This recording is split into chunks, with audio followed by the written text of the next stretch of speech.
Merci, Monsieur le ministre. Sur la situation qui circule maintenant, vous pouvez déjà nous confirmer au moins que un cas de coronavirus est déclaré au Cameroun? Oui, merci de me permettre de le faire. C'est vrai que ce matin, très tôt, nous avons déjà rendu public un communiqué. Comme vous savez, le règlement international sanitaire le prévoit ainsi. Mais malheureusement, je me dois de vous le confirmer que hier dans la nuit, nous avons un cas de coronavirus au Cameroun. L'avantage que nous avons ici, c'est que c'est en français, de nationalité. Le monsieur a été pris en charge assez rapidement, a été diagnostiqué par notre système assez rapidement, et nous avons déclenché l'ensemble, n'est-ce pas, des mécanismes de traçage, n'est-ce pas, de ses contacts et de sa prise en charge, parce qu'en ce moment il est isolé à l'hôpital central de Yaoundé.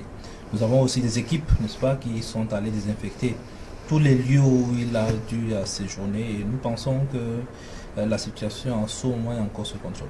Alors, quand vous dites qu'il est sous contrôle, ça veut dire que le système de riposte doit se déployer de manière la plus efficace maintenant pour le Cameroun.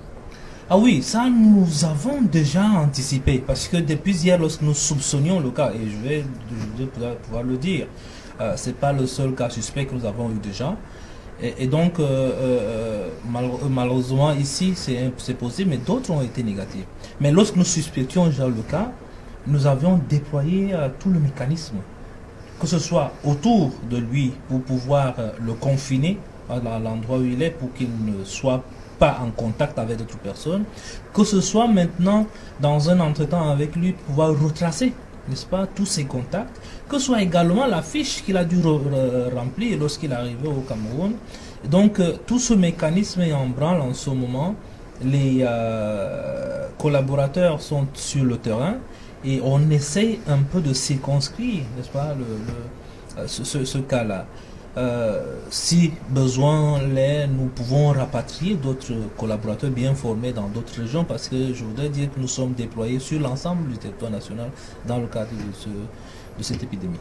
Alors, Monsieur le ministre, le Cameroun accueille le Cham dans 3 semaines. Cela ne constitue pas une menace pour cet événement? Non, au stade actuel, on ne peut pas parler de menace encore. Vous savez que il y a toute une... comment dirais-je, il y a un ensemble d'éléments pour qualifier cette épidémie de menace pour une activité ou pour autre chose. Donc, pour le moment, on ne peut pas encore parler de menace. Nous sommes à un cas qui a été confiné, qui est pris en charge, qui est en train véritablement d'être circonscrit. Donc, je crois que ça ne devrait pas avoir de répercussions, ni même pour le défilé de la journée de la femme qui se passe dimanche, parce qu'il y a, j'ai eu dire dans les réseaux sociaux, est-ce qu'il faille encore qu'il y ait ce défilé, mais je veux dire, il n'y a pas de risque pour le moment pour ces événements-là. Rassurer un peu les populations camerounaises? Oui, effectivement, je voudrais rassurer les populations camerounaises, parce que on ne devrait pas céder à la panique. Il n'y a pas lieu de l'être, parce que le gouvernement a pris des mesures, que ce soit bien avant ce cas, parce qu'on s'attendait éventuellement à qu'il y ait un cas, que ce soit pendant la gestion de ce cas, là, le moment du test et tout le reste, que ce soit après. Donc nous avons pris toutes les mesures. Il faudrait simplement que la population accompagne l'ensemble de ces mesures par l'observance des mesures d'hygiène habituelles, pour que cela soit plus efficace. Mais en réalité, il faudrait que tout le monde comprenne qu'il n'y a pas lieu à céder à la panique, à céder à un certain nombre de courants que j'entends là. Nous n'en sommes pas là de toutes les manières. Merci, Monsieur le ministre.